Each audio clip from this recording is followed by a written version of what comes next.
listening to the House by the Video Store podcast.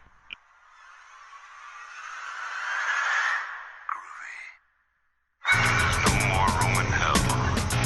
The dead will walk near. We have such sights to show you. I kick ass for the Lord. Praise God. Welcome to the House by the Video Store podcast. I am your host, William, and joining me today will be Sean. Hello. And Derek. Hello. And in this episode, the main thing we're going to be talking about is the matchup of horror icons, Freddy vs. Jason, that was released in 2003 to much fanfare and after many delays. But before we get to that, we're going to go through some of the more recent news that's happened and things we've been watching. The biggest piece of news that happened is unfortunately a sad piece of news. It was announced today that Gunnar Hansen, who of course played Leatherface in the original 1974 Texas Chainsaw Massacre, passed away today. And there's just a huge outpouring of support from fans, and, you know, pretty much every media blog and website out there had some type of story on this. So his impact was, very far-reaching, and, too, people don't think about it too much, but Texas Chainsaw Massacre, was a massive, massive hit. If you were to adjust all of its grosses for inflation, it's a very high-grossing movie and had a huge impact on the landscape of horror. Yeah. I mean, it's one of the big, top 5 or 4 franchises. And especially that first one, just kind of the landscape and the influence that had on so many different filmmakers. The performance, too, of, Gunnar Hansen's performance as Leatherface, he has some of the most single iconic scenes of, horror movie history, because everybody, even if they haven't seen the original Texas Chainsaw Massacre, has seen the scene of him flinging the chainsaw around that occurs in that movie. Or, it seems like nearly daily I see somebody post an Instagram picture or a video of him, ripping open the door and grabbing her and pulling her back in. Yeah. Into the house. That's just, such an iconic scene, too. And it's just, every week I see multiple posts of that scene. Yeah, it's even funny because on Scream Queens on an episode, I want to say about 2-3 weeks ago, they actually watched it on there, and that was one of the scenes they showed. They showed the scene at the end where he's flowing around with the chainsaw, and they showed the scene where he grabs a girl and drags her in the house. Mm-hmm. And while he's putting her on the hook, it showed people puking and stuff, which is kind of funny because it's it's more of a uneasy scene than it. I bet I guess the time it was released, it's not really been much like that. But nowadays, it's kind of mild. Yeah, or it could be like the remake where somebody gets put on the hook and then they try to lift them off the hook and they go back on the hook and they try it again and then they do it again. So they just kill them. Yeah. So, and if you want to find that, we did have a podcast, a few episodes back where we discussed the original Texas Chainsaw Massacre versus the remake. But as William likes to call it, the increasingly bad decisions of Jessica Biel. Not Biel. Biel. Well, you know what? I'm not even going to say her name correctly. She's not a Harley Davidson branded sport bike motorcycle that's a sub-brand of Harley. That we know of. Yeah, but, to bring it back to the, the original stories, Gunnar Hansen was, just in terms of performances, one of the most iconic characters, in horror, just his portrayal of Leatherface. So, it's just sad for the communities, and it's even more sad for his friends and families. All our thoughts go out to them. It's just, it's always sad when we get to announce that, a horror icon has passed away. And it seems like there's been a lot of people go in the past year and a half. But yeah, a lot of the big ones, too, not but when you think and you think about it, too, though, their heydays was in the 70s and 80s, and even then they may have been in their 30s or 40s. So, it's kind of one of those things where it's just getting to that point where, probably having quite a bit for a while.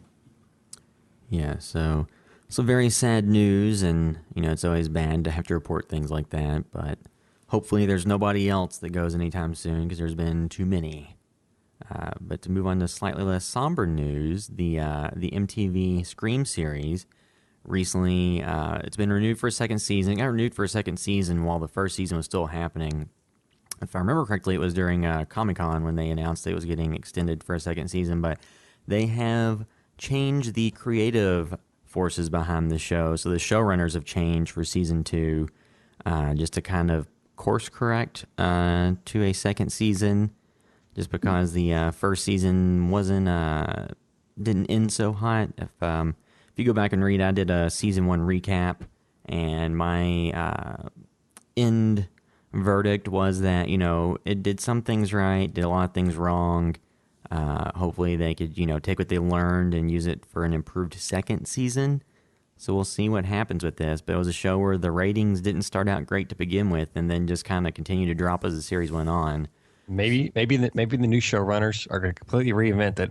The second season starts out with it wrapping up everything from season 1, and then it cuts to somebody watching on TV and being like, "Man, this Scream TV series sucks on MTV," and then it goes and gets awesome from there, and a totally new story, totally new characters.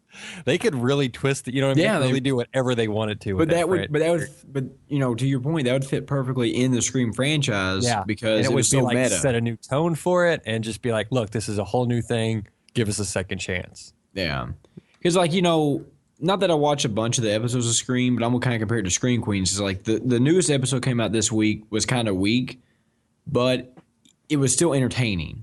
Even if it wasn't like a necessary episode, the episode itself you still watch and you're entertained the entire way. Whereas like Scream, I think had a bunch of like kind of dead spots, didn't it? Well, let's say the big thing on the Scream TV series was that it would go like 4 episodes without anybody dying and just digging more into the backstory of everyone.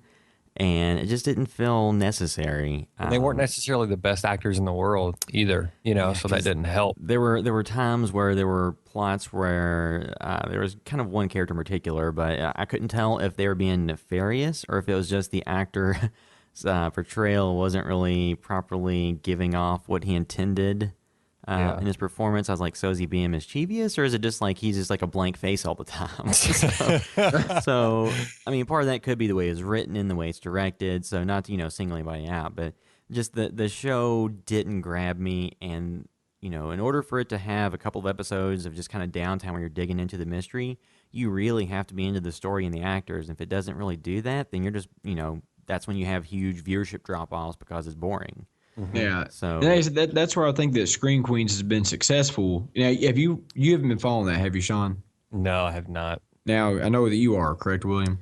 Yes, I've watched them all, and I will say that I don't know that it has been as successful as you might think. Like, it has also suffered audience drop off as it's gone on, which really kind of like perplexes me, because as far as just a fun TV show, if you just even take the horror element out, it's just a fun show. Like, I enjoy watching. Like I said, the last episode, like me and you talked about the other day, like, was it really necessary that, like, if you didn't watch it, would you have missed anything? No. Yeah. But the actors in it are still enjoyable enough, and the stuff they have them doing it still keeps you entertained. Well, I think part of the problem is, because the MTV Scream series was 10 episodes, which even then I think felt like a little bit too much with how much they stretched some of the story elements. And it was an hour long too, right? Yes. Scream Queens is a show that is 15 episodes in this first season, and I think that's too many episodes. I think they could have trimmed it down to 10 and been fine. So it's just a lot of these shows have too many episodes for the source material, and that or the episodes themselves are just too long, so you have to have a bunch of extra stuff in there. That's what's hard for me to watch these shows too, is because if they're not absolutely phenomenal, it's like I don't really, it's hard for me to spend an hour each week because I'm just so strapped down for time as it is. Yeah. And it's like there's a million movies out there that I've never seen before that, I just need to watch. So I'm always like, ugh, I could watch this, iconic film that I've somehow never seen before, or watch an hour of this show that's just, all right. But Yeah. now, I'll say this. I didn't get to do the podcast last week because my internet wasn't working. I didn't get to watch the Evil Dead premiere till like Monday when Starz released it. And then since then, I've gotten Starz Network so I can watch it. But now that show so far, maybe it's just because like I'm fanboying a little too much on it, but like it's just not enough. Like the 40 minutes in the first episode and the 30 minutes in the second just didn't seem like enough for me, So it kind of sucks. You have to wait because like Netflix has ruined a lot of people, and I myself, where like you can just stream so much stuff, where now I actually have to wait, and it's like so far it's been really good, or I thought it has been, and it's one of those things where I could probably watch it for an hour all the time, Yeah, we can. Yeah, but who knows if they could keep it up for an hour? Yeah, we can get. Yeah. You ready to jump into this, William? We can go through a few more things quickly. Okay. So just other news, just before we move into what we've been watching. So it was announced actually at the Louisville Wizard World Comic Con, which is here in town, that unfortunately none of us were able to make it to. Because we were all so busy. Yeah, that AMC will be making a show out of George Romero's Empire of the Dead. So that's another zombie show coming to AMC, which already has two. Some might argue that's one too many, but it's going to be the series that George Romero is working on for Marvel, and it'll be getting its own show on AMC. So I wonder if they'll let him direct an episode, or if they're kind of like gun shy. I think the budgets on his most recent stuff have been, well, Diary of the Dead, and a huge thing, because I know everybody didn't love Land. I like that movie a lot. It's not up there with the first three, but if he made an episode of his show that was as good as Land of the Dead, like, that would be phenomenal. Like, that movie, it moves fast. It has interesting characters.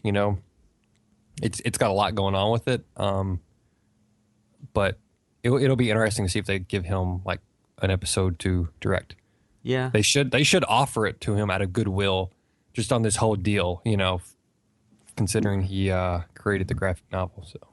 Well, yeah, I'd be probably more interested if he had like a heavy hand in it and the directing and all the episode stuff. But it's just like, for me, I haven't gotten into the zombie stuff very much. Like, I don't know. The fear is it's going to be they're going to market it and present it and kind of have it set up the same tone as The Walking Dead.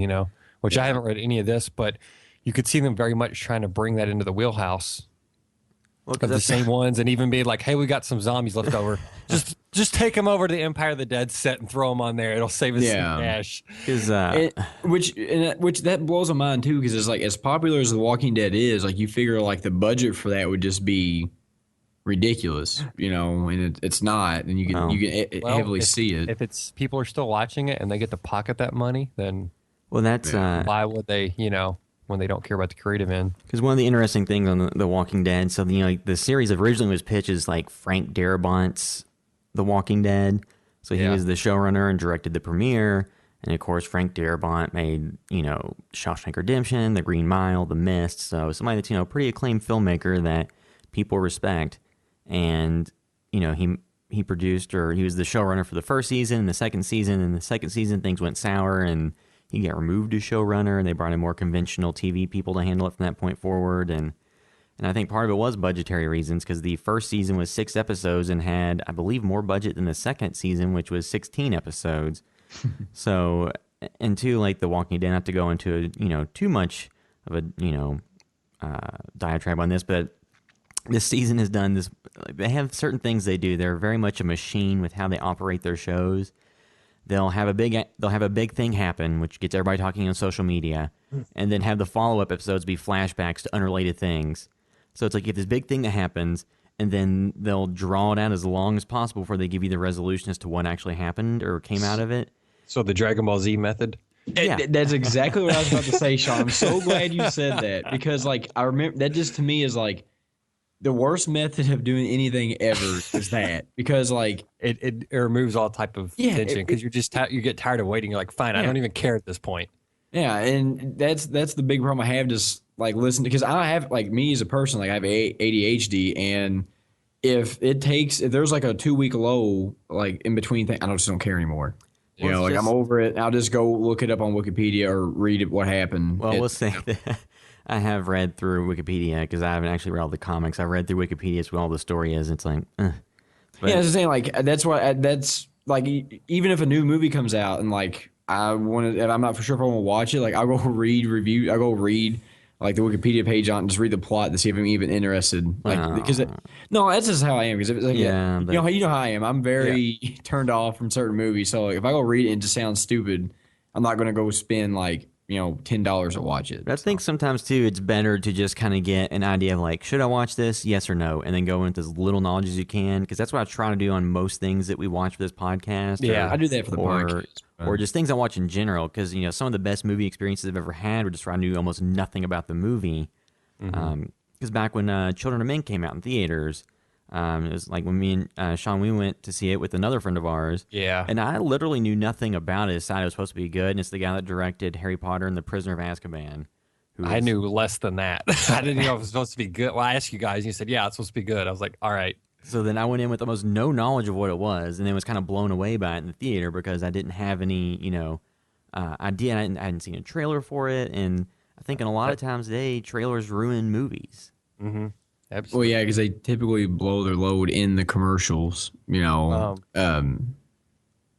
to the Empire of the Dead real quick. Like, for me, I feel like they will try to keep it the same tone and everything as The Walking Dead and try to pretend like it's part of the same universe. Because I guess, that's a huge brand. Why you would think that'd be the smart thing to do as far as marketing and everything. But for me, like, I want them to go to a totally different tone and direction if it fits the story and what they're doing in it. Just because it's like, I'm not a fan of The Walking Dead, so do something else with zombies that'll bring me in. But that's that's my own personal desire, which that's not going to happen. But you almost wonder what they could do though.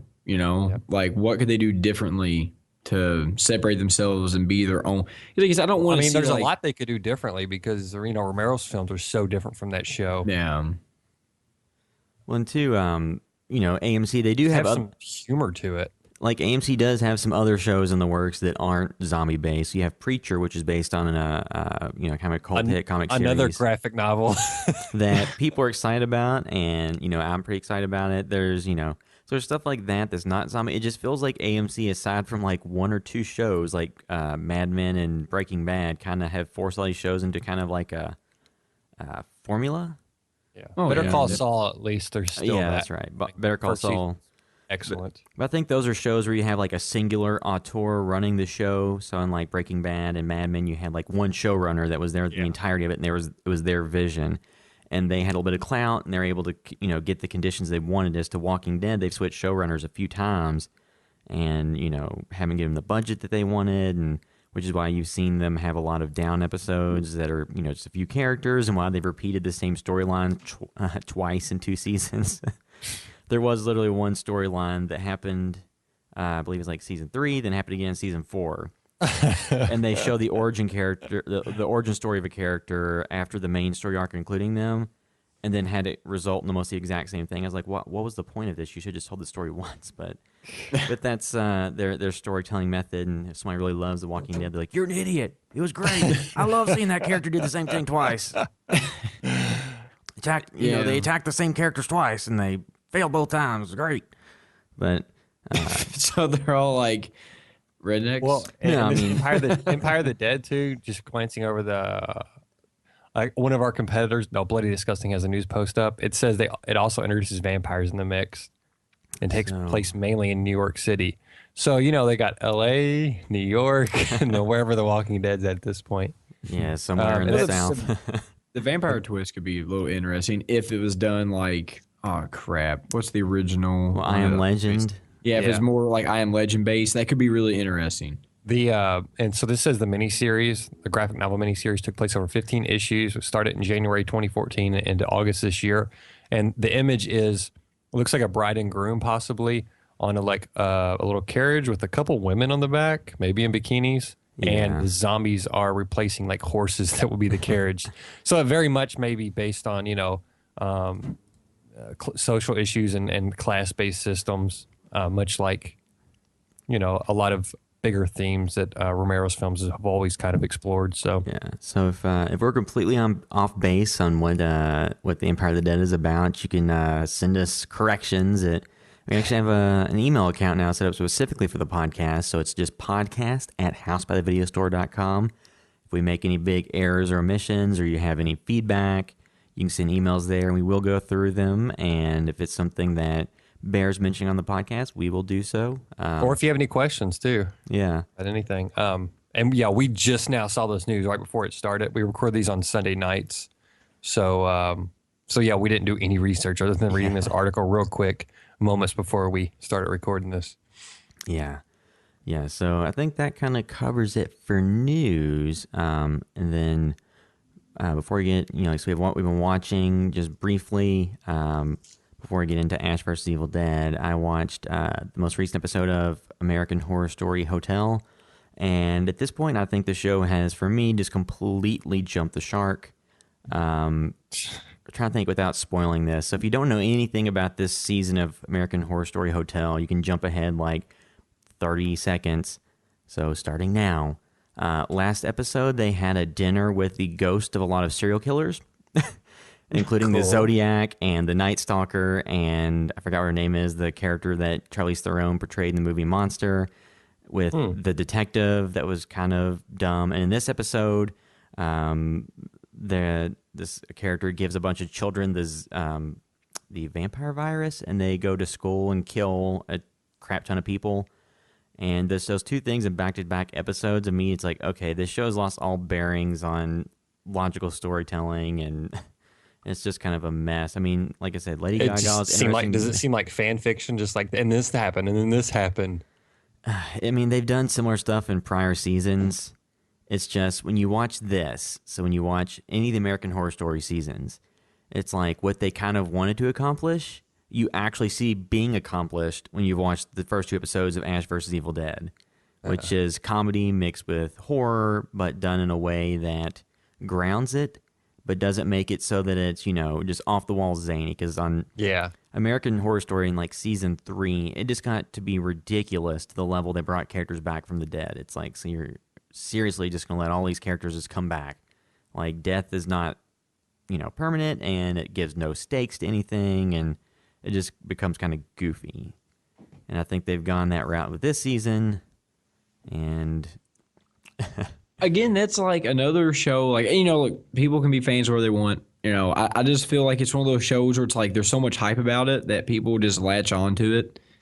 And they like it a whole lot, kind of regardless of what they put out on it. I feel like The Walking Dead kind of has stuff similar to that too. And not to say that I wouldn't be the same way like Ash versus Evil Dead or something, Yeah, they get attached to the characters if something strikes a chord, which is perfectly fine. Which I see that. Yeah, I definitely see how that happens. But with American Horror Story, though, it's not any recurring characters. It's all anthology with each season being a different story. But another thing too, though, is just like how many seasons have they done now? This is the 5th season. So you have people that just love the show, and kind of like regardless of what they put out, they're going to like it. Ones that have followed it. So like, I don't know. It's just something I never got into. One too, like if you just look at the general like coverage of it from horror websites, like it's not like most people aren't covering it all that much. Like they'll talk about it before it comes out, and like here's some stills and some trailers, but they're not doing like in-depth coverage of it. Well, I think it's more of horror for like a non-horror audience. Yeah, exactly. That's exactly what I was about to say. Like that's it, if you don't really love horror stuff, but you like the idea of it, I feel like you like that. Because it's. I don't know. It's probably got enough that doesn't push people out, but it's just weird enough that people will like it. I don't know. Yeah. So did anybody watch anything else aside from Ash vs. Evil Dead you want to talk about? I watched Nightmare on Elm Street 2. Don't have to get into that because we were originally going to do that. Then we're like, hey, it's Friday the 13th. Maybe we should do something about that involves Jason. Which we've already done the first 4. Was it the first 4 films? Like that first story arc? Yeah, we did a podcast covering all those in one podcast. That was actually our second podcast. Was it? Yeah. So it was an early on one. Kind of obviously not horror related. I watched Spectre, the worst James Bond movie in 2015. Oh, yeah. That's a bold statement. I don't want to watch it anymore now. No, it was not. It was not that great. So, like, it seems like a lot of people with, like, the Bond, so the Daniel Craig Bonds, people tend to generally like Casino Royale because it's kind of a new take on the character or less campy take. Then Quantum of Solace, most people are just kind of like, eh. And then Skyfall, it's either love it or hate it because it kind of devolves into Home Alone at the end. That's I think I like that better than Casino Royale. I haven't seen Casino Royale in a while, but I love Skyfall. I love the way it looks, shot, like everything. Well, and two, it's one of the few Bond movies that had like an esteemed filmmaker come in and do it. Like they've had other directors do these before, but nobody really that kind of had like like an Oscar-winning movie and kind of come into these, in the middle of their career, not, kind of early on. Yeah. Did Sam Mendes not do? Was that his first Bond film? Yeah, Skyfall. So he did. Okay. Skyfall was the first one, and then he, did this one. Yeah. And I think this is probably the last Bond movie he's going to do. Yeah. Why don't Well, and they Roger just- Roger Deakins DP'd Skyfall too, and I just love it. But But then, Yeah, I'd be this- remiss if I didn't say Martin Campbell directed a few Bond movies. He did Goldeneye and then Casino Royale. And he also did Why don't- stuff like Mask of Zorro. Why don't they just so they're- remake Goldeneye every year forever? well, that's what I liked about Skyfall. I don't want to go too far into it, but it's because it was just kind of different. And yeah, even though it was Home Alone at the end, it was a different type of film. This movie is like checks off all the Bond cliches and doesn't do much with them. Just clicks them off, and you're just kind of plodding along. So it was very. Nicole fell asleep. I nodded off a little bit, I was super tired. But yeah, it was just very much like, okay, let's just get through this. And I was actually waiting for it to end towards the end, but I was really tired. So I was like wanting to go to bed, but I was like, okay, just wrap this up. I'm ready for this movie to end, which is not a great thing to say about a Bond movie, but that's all I'll say about that. Yep. And then Ash versus Evil Dead and then our film of the week. Oh, just quickly too, I did a video about Blade 2, the Guillermo del Toro directed follow-up in the franchise that came out back in the early 2000s around the same time as some other vampire movies like Queen of the Damned and Underworld. And it's fun movie. I'm not going to go too much into it. You can just go check out the video I did about it. Yeah, it's a But, good video, less than 2 minutes too. And it makes me want to watch it again, but I did always like that movie a whole lot too. Yeah, and it's kind of funny to think the fact that one of the first superhero movies that kind of ushered in the current era of superhero films, like at least from the Marvel side, was an R-rated movie with vampires that starred an African-American actor. And it took them quite a while to put an actor as a lead of one of these movies, from the Marvel side at least, that wasn't a white male, until pretty far down the line. So it shows you that was a little bit ahead of its time. It was also Wesley Snipes was a huge action star, so it wasn't like they're making some huge progressive statement. Just the character matched up perfectly with Wesley Snipes' career and what he brought to the movies. But it's just kind of fun to think that movie, that series existed as one of the key, Marvel franchises years before Spider-Man was released, or even before the X-Men came out, in the late '90s. So Yeah, I think I was in middle school when the first one came out, and probably high school when the second one, and like when both those films came out, like everybody loved those that I went to school with. yeah, Like they just struck a chord with teenage boys because they're just so fun. They're violent. It's just he was such a cool character, and it was different than a lot of other movies being made. Even though it's somewhat similar to the Underworld and stuff like that, but that first Blade was before those, from what I remember, and it was just such a fun movie. Well, I think too, like having Wesley Snipes in it just made it like cooler than Yeah. Because I just don't know if you had anybody else in it, if it would have been as cool. Well, they actually made a Blade TV series on Spike TV in the early 2000s after the movies that didn't do as well. So Yeah, 'cause I just think like when you think of Blade, like that's one, like you said, that's one of the first Marvel movies they really put out that was actually good. Because there have probably been some like that Fantastic Four movie from like the '90s that never actually showed up anywhere. And I remember like one time we rented a live action Spider-Man movie back in the day. Me and you watched it. well, I think it was the live action TV series from like the okay. 70s and 80s that was really bad. But I just remember like me and you watching it, and we were probably like, I'm being generous on my age. I might have been like 7 or 8. And I just remember just being like really disappointed in it. Oh, you've been younger than that. You've been like 3 or 4. Yeah, maybe I was even younger. I don't know. I just remember being either way. I was very young and very. That's hard to disappointed. disappoint a 3-year-old. Yeah, like.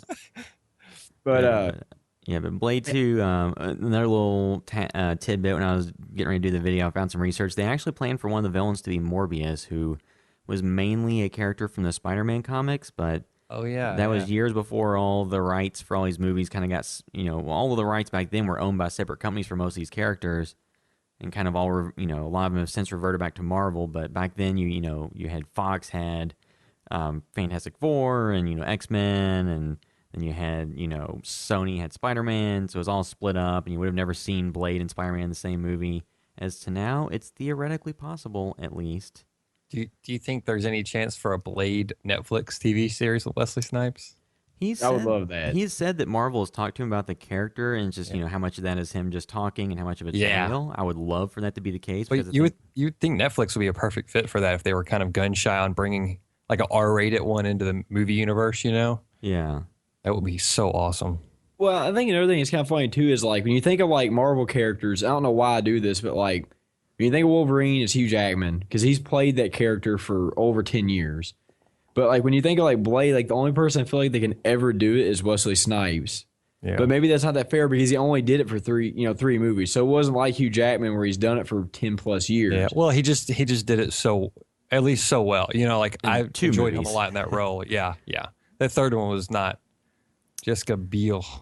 Yeah, Jessica Biel in that one. And Ryan Reynolds. Her putting in our headphones to jam out. Yeah, some massive product placement with that little iTunes playlist for zombie killing. It's funny too because like Ryan Reynolds has been in a bunch of Marvel movies. Maybe not a bunch, but he's been in quite a few different ones. Well, we've been. Did David Goyer direct that third one? Yes. And did he? I think he helped rewrite Freddy versus Jason too, just to kind of link those two. I believe he did. And I have to look that up just to verify. But he's written a bunch of stuff. He wrote the Blade movies, and he wrote the Batman. I think he wrote Batman Begins, and just a ton of stuff. But directing wise, I haven't really been too keen on anything he's done because he's also been known to be. He was involved with Dark Knight Rises. So he's been involved with a ton of stuff. But directing, I was not a big fan of Blade Trinity. But I don't see anything on IMDb that I glancing at it with David Goyer on Freddy vs. Jason, but I'm pretty sure in the special features. He'd actually interview him and talk about how he compressed the original script was like 200 and something page. I don't know. It was going to be like 2.5 hour long movie. And he basically compacted all that down into a much shorter film and like folded characters, like two characters into one and all this other stuff. And I see a little bit of that online. Uncredited rewrite of the script. So, and also real quick, since you got into your video on Site News, did you mention the Freddy the Friday the 13th Kickstarter? Oh, no, I forgot to mention that. Yeah. So if you're not aware, there is a Friday the 13th, the game that's been in the works that has a Kickstarter that will end in a few days. The 13th, Friday the 13th? Yeah, they need to reach, was it the 13th? I think there's only 4 days left or 5 days left. They have to end it on Friday the 13th. Oh, yeah, that would be then, yeah.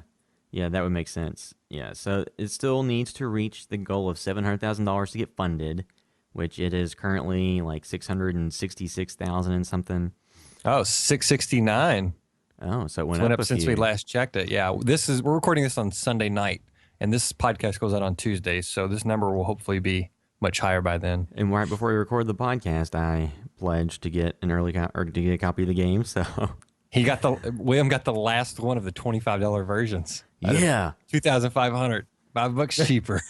Yep. So if you want to see this game get made and you haven't pledged anything yet, you have a few more days to do it. Just to quickly give you an idea of what it is. It is a asymmetrical multiplayer game, which just means that one character plays Jason, and I believe it's up to 7 other characters can play camp counselors who are being stalked by Jason. And it's just your goal is to live, and I'm assuming to complete other objectives and things like that. Kind of similar to like Left 4 Dead or a game like that. And it looks like it's going to be like a perfect match of source material and gameplay. So it should be good. They've involved a lot of the original creative talent behind the series, so like Sean S. Cunningham, Tom Savini, and then others from that original series of movies to kind of give it a little bit more stretch goals too. Which who knows what they're going to hit, considering they're a little bit off. But they've got a while to go to get to single player content. Yeah, so that's probably not going to happen, but it was... I want to get the Tommy Jarvis one. Tommy Jarvis turns to Crystal Lake, and I really hope it's Corey Feldman. Yeah.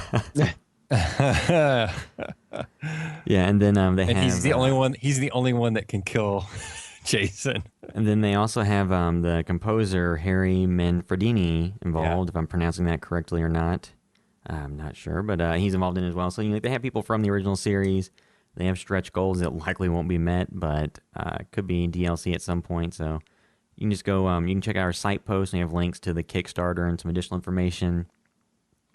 And I think that will cover the news and everything, and we can go into talking about Ash vs. Evil Dead, since this is the second episode of the series and the first of this to not be directed by Sam Raimi, which is kind of a big departure.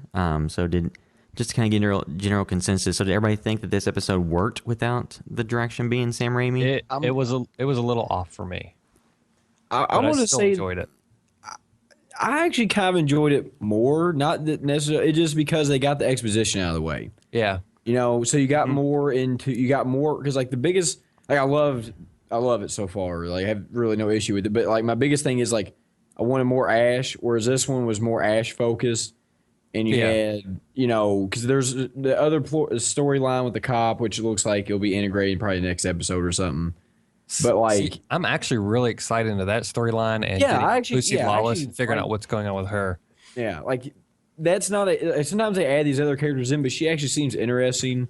Yeah, and I kind of feel like with her side, just the way the first episode was set up, like maybe her side's going to be the more like straightforward kind of like horror element, and where Ash is going to have the Evil Dead 2 Army of Darkness feel to it. I mean, maybe I'm wrong on that, but that's kind of the vibe I got from it. That would be a great balance for the show, and you could kind of identify with what characters, and the tone of it. That would be really fun if they kept it like that. But yeah, you could definitely tell the difference between the Sam Raimi director one and the not. But I just think that getting all the exposition of the way and getting the current Ash set up the way, because like, it's like a blend of Evil Dead 2 and Army of Darkness Ash. Maybe more so toward the Army of Darkness version. But now it's just kind of good to get everything settled up, see who's who, and then now you can get up the story without having to give so much kind of character development. Because I guess, too, you still had to develop the characters a little bit because not everybody watching the show might be familiar with all the other movies, which you think for the most part you probably would be, but then again, you might not. I mean, what about you, William? So I think that they did a couple of things that were very smart in this episode. So they didn't have a director that wasn't Sam Raimi come in and just try to mimic all of his tendencies and typical, techniques he uses. They used, they didn't and they're not overusing his like staple techniques either. Not like everything in the show doesn't have a perspective camera flying at people, and they've avoided just kind of making it be like a caricature of his style. Like they did have some cool kind of perspective shots with like a shotgun and things. Yeah, that was a very awesome shot. That were, kind of nice, fun, unique visuals that weren't simply trying to mimic what Raimi did. I mean, the drop-off in quality wasn't huge. Like to the average viewer that, didn't really love the series of, Evil Dead or really know who Sam Raimi is, they might not notice too much. But to somebody who's, like a huge fan of the series, you'd be like, oh, well, this is, it's not Sam Raimi, but it wasn't a debacle. It wasn't, terrible filmmaking. It was, pretty good actually. They just, and I like that they didn't try to just mimic and make it come across as a poor man's copy of Sam Raimi. So that was a good move. He definitely, like you mentioned, he definitely had his own style, and they went with that. His style really didn't fit my tendencies a whole lot, especially the episode first started. It was kind of off a little bit. I think I kind of fell into it a little bit more, and actually the action was fine. Like he did a pretty good job with the action. It wasn't perfect. It's hard to compare to Raimi. But yeah, it was way better done than pretty much action on any other TV show that I typically see. Yeah. Like not to knock this guy on that end at all, but I feel like the performances, that's what kind of felt more off for me. Like it almost felt like an imitation in the performance wise, and some of the even the line deliveries. I just feel like that's where I kind of missed Sam Raimi nailing that tone of the show, not even just his camera techniques and stuff. Yeah, I mean, and too, so Raimi and his brother Ivan wrote the first episode, and they did not write all the subsequent episodes. So that's where we'll kind of get to see a little bit more of departure from his style. I mean, I think, and two, just being a TV show where things are kind of fluid. We've only seen one episode that wasn't the Raimi directed one, but I think so far that it sets it up for the series. Like, I think it'll still be, an enjoyable, good series. Yeah. And I think that, as with any of these shows, it takes them a little while to kind of nail the tone and everything they're going for. So it'll be interesting to kind of see this, 2 or 3 episodes from now where it's at. I'm genuinely interested in the story too. Like I'm really interested to see where things go and how the plot actually progresses in this. But yeah, I still, and I'm just throwing those criticisms out there at first because I still enjoyed it. Like I wasn't laughing through most of the episode like I did before, and I just wasn't kind of like super excited about it and kind of giddy about every moment. And I don't think that was just because Ash was back on that first episode. I just think that that first one had so many great moments, and this one also had some good moments as well. But I kind of yeah. enjoyed the dinner scene. Like, Yeah. not to do any spoilers, but I really enjoyed that. Like, it was Yeah. so. Yeah, this had definitely had some good moments in there for sure. But I think And one of the biggest things to help with too is like, even though if Sam Raimi's not directly involved, like, I still think like Bruce Campbell knows the character enough, and I still think with this him being in it all the time, yeah. it won't ever drop to the point where it's not watchable. Oh know? no. I don't think so either. This, yeah, like I said, I still enjoyed it, but man, I wish Sam Raimi would have had directed every one still. But hey, it's fine because I'm in the story. I still enjoyed it much more than most every other show out there. So yeah, Michael J. Bassett directed this episode. By the way, he did Silent Hill Revelation 3D, Solomon Kane, which I heard a little bit about when that came out, and then Power, the TV show, The Player, and he looks like, as far as IMDb list, he only is directing one episode of Ash vs. Evil Dead. But I'm wondering if they only have the first 3 on here. And they don't have the director for episode 3. So it's to be seen how many episodes this guy is directing. But maybe if he directs more, he'll get in the groove of things a little bit better with the characters, with the actors and everything. Because I'm sure he just didn't have a lot of time to work with them for prep. So yeah, I'm excited to see what other directors do with the series too. I'm sure some cool things will come out of it because it's such a playful genre to begin with, and they can do cool things like putting the camera on the end of the shotgun and stuff like that. So Yeah. it's easy to make an awesome sizzle reel for this. And also, I like that we're burning through a lot of the stuff we saw in the trailers. So I'm really excited to get to that newer stuff in the show. Yeah, I mean, I think that the show, and two, just to compare it to other shows on TV, like there's even, I think, maybe a possible dig at The Walking Dead in this episode that involves a knife and a character. Where on the Evil Dead, or on the Walking Dead, of course, just taking a knife and putting it in a zombie's head ends, kills the zombie and ends the threat. Oh, As yeah. opposed on this show, that's not quite the case. Yeah. So I think that was, maybe an unintentional dig or an intentional dig at that series. And, just kind of, even this episode, even though, like I said, it's not Sam Raimi, it's still like, balancing the comedy and horror and action elements, does that much better than other shows that have attempted to do it.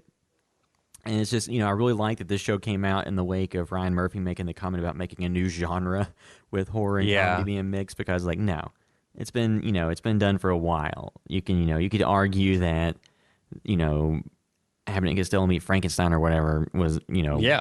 horror Yeah. comedy, but especially Evil Dead 2 and Army of Darkness and Reanimator and, tons of stuff have done that subgenre. So it's nice to see a show that's, actually horror on TV being marketed to horror fans versus kind of more mainstream material marketed towards a mainstream audience that, like American Horror Story or something.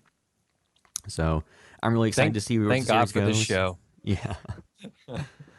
Yep. So, and two, so I guess now before we get into our main review of Freddy vs. Jason, can do a few little plugs here. So if you like what we're doing with the site and the podcast and all of our content, you can go to our Patreon and make a pledge just to kind of give us some funds, help support the site. Because, we have maintenance fees on keeping the servers running and, even podcast hosting fees and stuff like that. And that's all stuff we take care of. And then additionally, we are working on, upcoming original projects and things that some of the stuff I think everybody's going to be excited to see and should enjoy. We have one of those things coming up here in the next few weeks. And the Patreon just kind of helps us cover some of those costs so we can focus on, bigger and better things for the future. Mm-hmm. We have a few backers on Patreon so far. And, if somebody joins on the Patreon, becomes a backer, we can get you some exclusive content. We can get you shout outs on, future videos or podcasts. And we actually have a shout out for this podcast as a result of the Patreon. Yeah, it was our first month, so what we have now has helped out a ton. And this was Ann Cook. She lives in Indiana, not too far from us, and she went to plug her website, which was sells Norwex, www.ancook.norwex.biz. Did you guys look up what this stuff was? Yeah, so it's chemical-free solutions. Yeah. So For I think they're like cleaning. reusable cleaning cloths and stuff like that. And I guess there's different ones where you can use like one to shine, one to clean windows and one to disinfect or whatever. And she wants us to say, don't let dirt and stains haunt your life. Check out ancook.norwex.biz for chemical-free solutions for all your cleaning needs. So I enjoy that, there's a horror hook there. Yeah, tied it Very into light one. the. Very light one, but there's a horror hook there. Yeah, so you can if you pledge on the Patreon, we can give you a shout out a podcast or whatever you want to do. And as always, you can go to haspyvideostore.com to see all the work we're putting out. See links to all of our social media accounts, so Facebook, Twitter, Instagram, YouTube, Vimeo, Vine. I think that's all of them. And our Patreon is patreon.com/HBTVS. And there's also a banner at the top of our website with a link to that as well. Yes, so you can find all that there. So now we can move into our feature discussion of Freddy vs. Jason. And just to kind of tap back into Ash vs. Evil Dead, at one point this project was Freddy vs. Jason vs. Ash. And if you watch Jason Goes to Hell, the final Friday, the Kandarian Dagger and Book of the Dead from Evil Dead 2 actually make an appearance in that movie. And that was part of an idea to set up a plan that would allow the Necronomicon and all that to tie into Jason's lore, which would allow it to tie into Ash from the Evil Dead and Freddy. And at the end of that movie, spoiler alert for Jason Goes to Hell, Freddy's hand comes out of the ground and grabs Jason's mask and pulls it down. So it was like kind of a movie that's supposed to be in a pre-Avengers world, like almost a stinger that ties movies together. Yeah. Of course, that didn't come to fruition, but because Freddy vs. Jason was a movie that was like development started on that idea in the 80s, and it took until 2003 to actually happen. But so did everybody see this movie in theaters when it came out, or no? I did not. I was kind of like a little gimmicky. I mean, I love those films, but I skipped it at the time. Then, I remember like when it came in 2003, so I would have been 13. Now I remember getting tickets to another movie, sneaking into it with a group of friends at what we call the Dirty Dozen. But and I remember, like I said, it was another movie too. I remember I was like 13. I was just kind of like, eh. This was a movie that I did see in the theater, and it's actually one where me and my buddy were at the theater. A couple of girls came up and asked us to buy tickets for them, and they were underage. Under the age of 17. We were only 17 at the time, and nothing more to that story. Just it was interesting that somebody came up who was wasn't able to buy tickets and asked us to buy them. Well, But, it's like such a huge. I mean, this was again, like you said, an event film, just huge. Two icons, like not even just horror, just pop culture icons. And I don't know what made me skip it at the time either. I think I just the trailers did not sell me on it. Like I love the idea of it, but I was just kind of, I think I was fatigued at that point on those films, and it'd been burned a lot. One too, it came out. So was it Jason X, the one where Jason goes to space, and wasn't very well received. That came out in 2001. So that came out while they were trying to get this one made. So I think technically the timeline would be Jason, the final Friday, Jason Goes to Hell, then this movie, then Jason X. Yeah. So I think that's the official timeline. Not that the continuity on any of these matters. And it would come after Freddy's Dead. And, of course, A New Nightmare is kind of non-canonical to the Friday series, or to the Nightmare series. It is a neo-modern take that's self-referential and sees the movies as a movie franchise versus real life. So this came at a point in time where both series were either kind of out of the public eye, or in the case of Jason, had just seen Jason X kind of come out and flop. So they weren't at the height of their popularity, and it had been a number of years before either franchise had a high box office performing installment in theaters.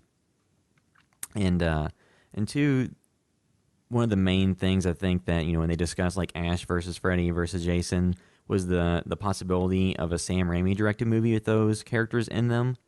Just because the direction in this one was just very vanilla and very music video-y and very nondescript. And when you just Another watch... thing too is there's like all these movies that are like, throw Alien versus Predator too, is like you have two distinct fan bases that are very passionate about the characters in them. So you can't really have either character win, so it's more of an appeasement to make both sides happy. So I think going into that movie, that's kind of a knock on it because like you kind of already know at the beginning that like, there's going to be kind of just more for the fun of it and nothing else. Like there's going to be no definitive winner, and they're going to do things to not offend either crowd. Well, I'll say this: I love that they, even though you kind of know there's not going to be a certain resolution, and they're not going to end one franchise because somebody wins. I do love that they kind of you spend a lot of the end of this film like they're just beating the hell out of each other and really like messing each other up, and I think that's pretty fun. Like it's goofy. This feels very much almost like a cartoon. A lot of it does. Part of it feels like a fan fiction a little bit, and then the other part feels like a cartoon. Like even when Jason's like bouncing off the walls like a pinball. Yeah. And it's just like everything happened like minecart. But I think it's kind of fun. Like it's definitely it's fun. a dumb movie, but Well, it's almost more of a Scooby-Doo adaptation than a direct adaptation of either of these series, because in the movie itself, they reference Shaggy and Scooby, and then a cop character says their Scooby van was out back. So it very clearly said that was kind of, their idea. And they even had like a stoner character and, and all that. But I think the biggest misstep they made for fans of Friday the 13th was they didn't bring Kane Hodder back as Jason Voorhees and instead brought in Ken Kersinger, who had actually worked, I think, on some of the other or one of the other movies with Kane Hodder as kind of like a stunt double or a backup or something, because he was involved in Part 8. But they wanted a character who was taller just to make Freddy look smaller in comparison. And I think that was kind of a bad move, because this was kind of the send-off, or this was the send-off of the theatrical version of Freddy portrayed by Robert Englund. Yeah. So it would have been nice to have it also be Kane Hodder. Yeah. But, unfortunately they didn't go that direction. But this was the last movie to feature either character before the reboots happened. Yeah, I know. And it's a fitting way to end it, I think. Yeah. Granted, this film is not without its problems. It's dated. And I think that's fine that it's dated also, because all of those films they were all product of their time. They were essentially, even the first Friday the 13th, that movie was made to make money. That was the goal of that from the beginning. So these they weren't trying to be high art. And I think it's fun that they're kind of time capsules, like each one that was made. And like I said, granted, there's a lot of issues with it, but I feel like watching this movie now, like it's obvious that they took a lot of time trying to find the right script and the right idea for this. And I actually like the idea, like as convoluted as, things could be or whatever. Like, it makes sense in a weird way. Yeah, I mean, I think, and two, I think some fans, like, it kind of slightly rewrote the backstory of Fred Krueger, kind of in some of the monologue stuff. So some people were kind of, some feathers were ruffled over that. But that's what I say too. And I mean, like, it's almost like a fan film cartoon. You know what I mean? Like, it's just they tie it loosely together enough to where, like, hey, he's in a dream world. He wants to wake him up, and I think that's that's fun, because it's not just. They're very much tied together from the beginning of this film, and I like that part of it. And it sets up a reason for them fighting. Yeah, I mean, too. I would say that it's not a worse movie than Jason X. No. And it's probably a more fun movie anyway, because like the premise and the idea behind it's fun. Like, I mean, it's not like a movie you watch and you can't finish, but I don't know, like I said, though, with me, it's just when you have those two franchises together, there's always appeasements, and it just kind of... I feel like they didn't go far enough. Yeah. Yeah. Well, it's kind of like, I think we mentioned, like, well, we're not going to talk about Fast and Furious anymore, but in those movies, I believe it was in the contracts, and, like, this is all just kind of secondhand knowledge. I haven't seen anything concrete that proved this, but I've just heard that, like, when the Rock and Vin Diesel fought in Fast 5, I believe. Like, both their contracts stipulated they couldn't lose, so they just had it be like a stalemate. Yeah, which in that And that's case, kind like, of how they did this, too, because even yeah, though where it's like one character theoretically wins, he really doesn't. yeah, it's like fun to watch, but then again, it'd be more fun to watch like I don't know, Jason lop Freddy's head off with a machete, or just something ridiculous, or throw Freddy's dead body through a window at everybody. Yeah. Just going old school Friday 13th. But it's like you don't get that. So or like Jason dying by falling asleep and falling in a hole and his blood just shoot all over the place. Like, you're not going to get that. You're just going to get enough to make everybody happy and. That's what you're going to get. I would say that aside from kind of the, I mentioned in the Blade 2 video I did, CG back in that era, like 2001, 2002, 2003, especially if you watch the Star Wars prequels, a lot of the CGI back in that era wasn't very good, and if it was overused, it is very, very, very obvious these days. And in this one, there was, the most CG was in the dream sequence. And when Freddy's like a big like slug thing that smokes pot. I think he's supposed to be the caterpillar from Alice in Wonderland. Yeah. Yeah, that so some of that That's very bad. That looks kind of bad, and some of the CGI is really awful. And Ronnie, you, the director, talked about how you want it to be so practical. And granted, they did a great job with a lot of the kills being practical. Yeah, like the machete cutting the body in half. Right after Jason gets stabbed with the needles to put him to sleep and stuff. Like, there's some great practical effects, but yeah, they lean hard on some of those weird CGI things. And like the bed being broken too, and like the guy in the bed, like that scene was pretty well done, and that was one that I remember in the theater getting a rise out of the crowd when they showed it. Yeah. And two, like just mentioning, like, so I actually watched this in the theater, and it was like a packed house because this is opening weekend back when it came out. And the crowd reaction to this was pretty positive. Like, in the theater, it seemed like people were into it. And when it actually got to, like, the main fight scene between Freddy and Jason towards the end in the real world, like, people were, like, almost, like, clapping at that point. He's like, yeah, it's going to happen. And then little did they know that Freddy would just knock the valves off of big air tanks. And that there'd be a major sequence about a cart full of material coming down a ramp. Total cartoon territory. Yeah. And so, I mean, like, so you have those kind of negative elements. The positive elements are, you get to see the last on-screen performance of Robert Englund as Freddy Krueger, and he kind of hams it up, and, it's fun. It's not, it's kind of campy, but, that's kind of how that character had gotten to that point in the movies even, too, like in his own franchise. So, it wasn't super out of character. The fight between Freddy and Jason was kind of fun, just kind of wish fulfillment stuff that you never really thought you would see happen that actually did. And I will say that the casting on this movie, I think when they cast all the female roles, like the main thing that they were casting on was the size of their breast. Like, not to say it's negative or positive, it just seems that that's a very much a thing they did very consciously. Man, right from the opening scene, they really go hard on, the typical, what do you call it? I can't think of cliches or. Yeah, I guess cliche. I don't know. That's not exactly what I mean.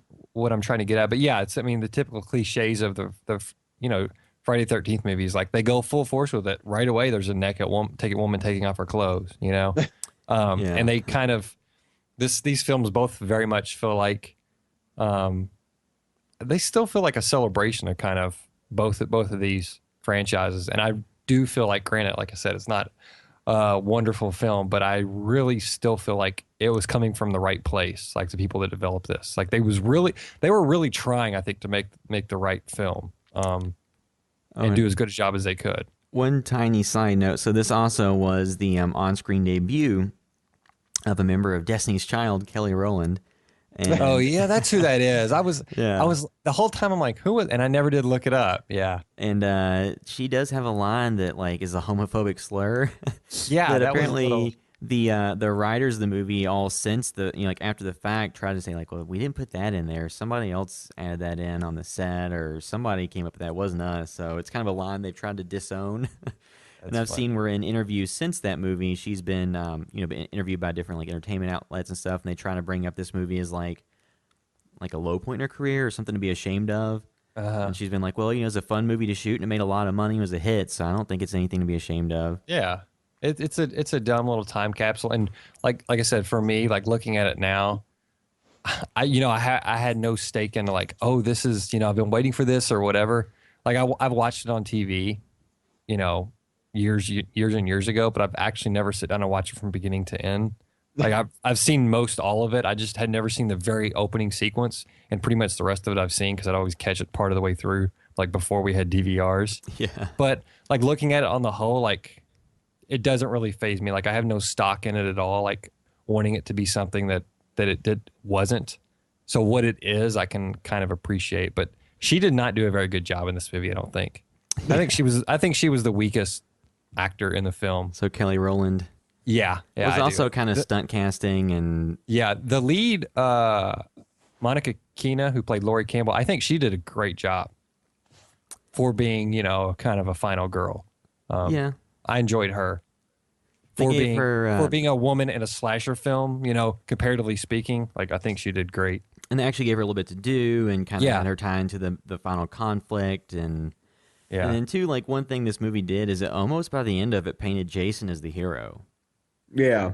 Yeah. Well, he's always been a sympathetic character on a certain level, from the beginning because he drowned and everything like that. So he wasn't like a rapist or a murderer before he died. Yeah. He just kind of kill people on.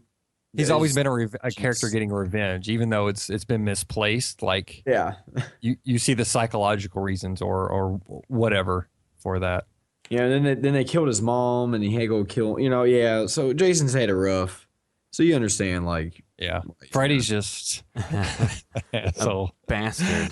Yeah. So like I said, the main elements of this movie, like it's kind of it's kind of campy. It feels kind of like a Scooby-Doo episode, kind of, except most of those characters are unlikable.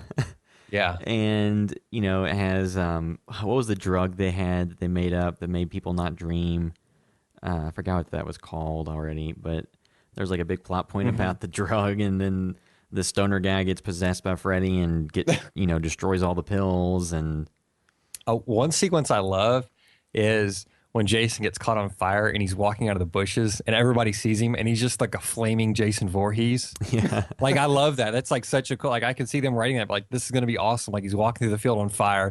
Then he comes out and they're just, people are freaking out and he's just, hacking teenagers away. Like that is a fun moment. Like that's a moment you want to see out of a Friday the 13th movie. That's what you go there for those films. Him just hacking up teenagers. And he's on fire while doing it. Yeah. It's definitely a fun movie. Like, it's not like a transcendent horror movie, but it's just fun. And like you said, it's very much from the time period that it's a product of its time period. Yeah. Which is kind of fun to go back and watch that stuff because you always like to think like how much different it'd be if they redid it now. Oh, yeah. And if this movie came out today, if you're going to compare it to any other, films of any quality, you'd be like, oh, this is really bad. But But looking back at it 10 years ago, it's like, it's a fun movie. It's stupid. Yeah. I can watch it and forget about it. I guess the most important thing about it is, like, it didn't do anything bad enough where it's just like a skid mark, like. No, not at all.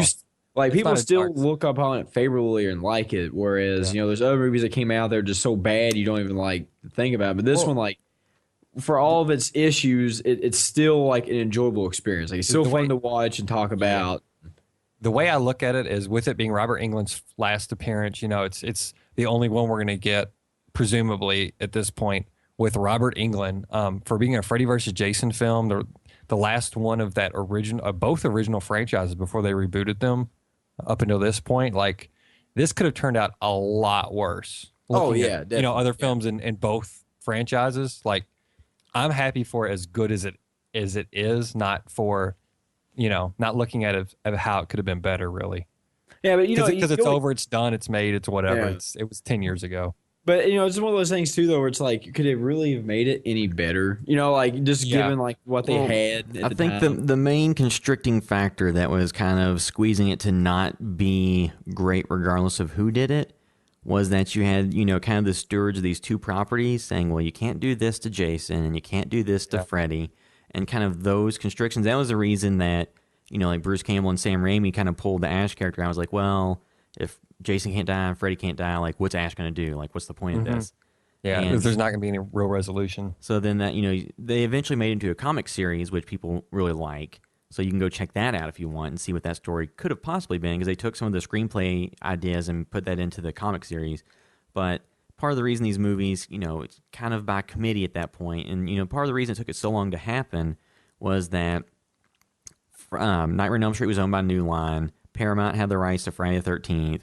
The rights reverted back a few times to who owned them and what have you. And it took for Friday the 13th to be purchased by New Line to be under the same house for it to actually happen.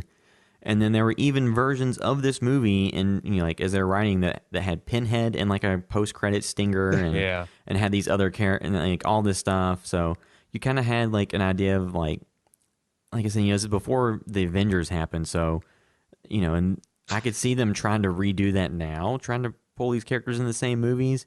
But part of the reason it wouldn't work as well now is because both of the reboots of those franchises of Friday and Nightmare both like made decent money, but the critical reaction and all that and the money that they made wasn't exactly what they had hoped.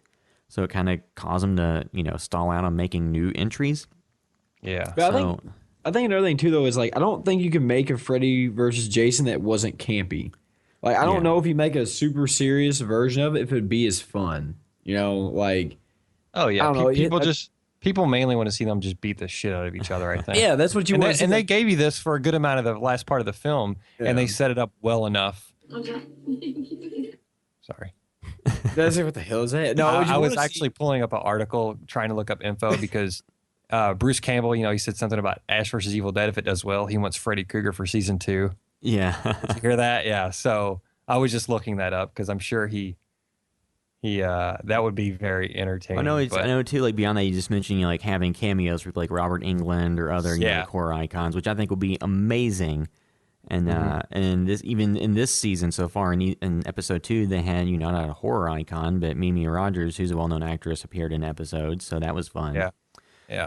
But with this movie with Freddy vs. Jason, I think that like the style of it was very much of its time. And even kind of like the concept of they wanted a taller Jason was kind of, more of just the director saying like, oh, I want the size between these two to be different versus looking at like what the characters have been in all their movies. Ronnie Yu was the director, by the way, and he did The Bride of Chucky, right? Yes, yeah, Bride another Fearless. Yeah. So, somebody that since then hasn't really gone on to do, big blockbuster properties. That I have seen, and before that, it did some other movies that were pretty well received, but Bride of Chucky wasn't a movie that I was a huge fan of because that had Katherine Heigl in it and Jennifer Tilly, and I don't remember Katherine Heigl in that film. I remember she was like there was like the teenage love interest and her dad was John Ritter. Yeah. John Ritter. I remember John Ritter in it. And then actually John Ritter's son was in Freddy vs. Jason, which, so that kind of ties those two in together with Will, or no, which, let me look it up. I already forgot. Will Rollins? Or no, okay, yeah. Jason Ritter by Will Rollins. Yeah, Jason Ritter was in it. So yeah. So they did pull, so that kind of connects those to some extent, but these movies, or this movie specifically, like I said, it's not like a stain on these franchises. I mean, there's been worse things involved with these franchises than this movie. And, it still retains somewhat of a fun factor. I think there's kind of a lull in the middle, and they kind of go into the lore and the backstory of it and go into all, the hypnol or whatever the medicine was called that made people not dream. So I think that there's a little bit of a lull, but, at the end, you do get a fight between the titular characters. And pretty much you just want a WWE-style brawl at the end with them, and that's kind of what you got. Ronnie Yu, I haven't went through all the special features on this, so I'm sure this is common knowledge to many people who've known it for years and years, but, he's the scene from Rocky when Rocky's fighting and he tells him to cut open his eye, Yeah. He said that's what he wanted to feel like them just going as hard as they can. And also he brought up a little bit of the wrestling stuff, which Doesn't Freddy do like an elbow drop on Jason at one point or something? Which is like that's what you want though. Like Yeah, I know. like when you see that, you don't want it to be like a real quick. You know what would really happen is you just be over really fast. You want to see some. There's some great moments in that fight at there when he's dragging, Jason is dragging Freddy through all the windows and stuff. Yeah. You know, and like the mine cart, like pushing all those wrought irons into Jason, you know, and the blood squirting out and everything. Yeah, I enjoyed that last fight scene. It was so ridiculous. One awesome shot from this film too is when Freddy jumps out of the water, and he's really high in the air, and it's like red everywhere. Like that is like one of my favorite shots of this entire film. That was in all the trailers too. Yeah, Oh, and the drug was called Hypnosil. Hypnosil. Yeah, I don't know whatever I had said it was. It was Hypnosil. So that was the drug that made them sleep without dreams, so that they would not allow Freddy to come into their dreams. And like when you think about the setup they gave to the movie, it was relatively simple and it was kind of to the point, and it made a little more sense than using the Necronomicon and the Kandarian dagger and all this more complicated backstory. So it's pretty simple. Like I said, it's just kind of campy. There's a little bit of slow parts, but you do get a fight. And the fight itself only has, some CG in it, which is mainly in the dream world before they come to the real world. Mm-hmm. So it's not a complete CG fest like some of those early superhero films where it's just, computer images fighting for 10 minutes looking incredibly fake. So it doesn't suffer that fate. Fingers getting cut off, arms. I like that they use their weapons against each other. Like, yeah, there's just some fun fan service, like tons of fan service in this. Which is what you want, though. Yeah, exactly. You want the fan service. You want everybody to leave happy, and that's, like I said, that's one of the issues with the movie. But that's also a good part too. It is, like you said, it's a lot of fan service. I think the only fans, casual fans who were aware of the franchises and had watched them on TV and had seen them, probably came away from this like, oh, that was a fun movie. Mm-hmm. People who were super hardcore on either franchise probably came away disappointed for the lack of Kane Hodder or the slight rewrites to Freddy's backstory. So those two fan bases, but there are some hardcore fans of both franchises that like it, but a lot that don't. And I mean, it's for me, for those films, like getting caught up on the lore when it's been changed, especially Friday the 13th, how much that's been changed, or at least not necessarily the lore on that one being changed, but the continuity and stuff. Like, well, and like the original that's writer, the last thing that I hang my hat on those films. Even the original writers and stuff didn't intend for it to be sequelized with Jason coming back, and even thought that kind of cheapened their story. So, that franchise, Friday the 13th, while fun and one of the seminal horror franchises, was never high art. Yeah. Like some of these, like Wes Craven though with Friday or Nightmare on Elm Street, like that was an auteur's vision coming to screen, and very much some of the sequels were not that. But the franchise started out with a very singular vision of a director who brought a lot of style and substance to it. Even if some of the sequels lacked that, with such directors as Rennie Harlan taking over the reins for some of the movies. But I guess we can just kind of go around with any final thoughts we have on this. I guess we can start with Derek. Oh, like I said, I enjoyed it. It's just not anything prolific or anything. It is what it is. It's like a fan service movie. Like you said, it's kind of campy. It's like a Scooby-Doo movie, but it's fun. I'm not gonna go out and buy it, but if it's on, I know they ran it a couple times, I think during AMC Fear Fest, so I watched it once or twice when it was on that, and then I actually got a copy from you the other day, so I watched it again because it's always a little bit different getting to watch the TV version as opposed to the actual version. Yeah. But I think it's something, if you've never seen it and you're a fan of both franchises, I think you definitely should. But I don't think you should expect a lot from it. It just kind of is just more of a fan service movie than anything, I think. Yeah. Again, there's been much worse films in both series, and it could have considering this is a send off. I'm glad that it is as good as it is. And when I say good, I mean as entertaining as it is, and it has a lot of fun fan service moments, and that's about the best you could hope for something like this coming together. But actually, now that I've owned it for a while, and I had never really watched many of the special features, and after revisiting it, I kind of want to dig into that and kind of fascinated by it, just because it was such a long a project in development for so long and everything, and it's just kind of surprising that one of these things that this actually came together. Yeah, when it was rumored for so long. Because I think the development on it kind of started around like 1987, so it took about 15 years to go from like starting to talk about it to it actually happening, which is a long time for a project to actually come to fruition, have something happen. Yeah. But just kind of reiterate, like this is a movie. Like I said, when I saw this in theaters, I was just kind of like, oh, that was kind of fun.